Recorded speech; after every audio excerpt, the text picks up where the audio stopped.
Let me tell you about some of the big issues that the mining industry is currently facing.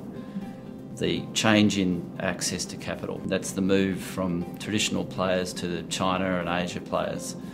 Secondly is the slowdown in China and the increase in costs of production. And the other major issue that the industry is facing is a far greater transparency and regulation around corruption and bribery, and that in itself impacts on how players operate in the market.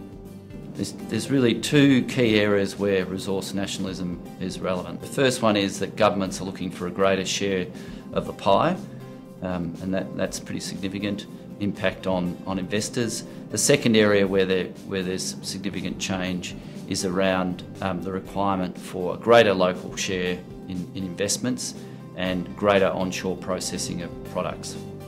So the key legal issues facing the industry are changes in law around royalties and taxes and local ownership requirements and local processing requirements.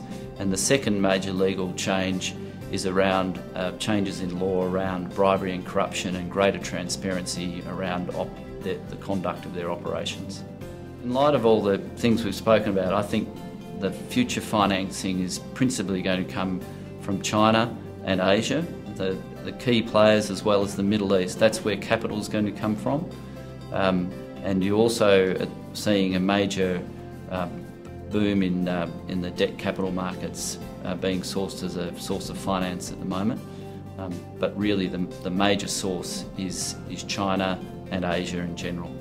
I think the outlook for commodity pricing is a real mixed bag. You need to look at the different commodities and look where the world economy is going to try and work out what different sectors are going to do. Precious metals, particularly gold, have got a huge upside in my view, given the printing presses are running in the US. Iron ore and coal are in a difficult time and I don't see much upside for them. Copper, I think in the short term, not much upside, but in the long term, there's still a huge gap between the production and the demand. And so we can expect to see copper over the long term still having potential upside.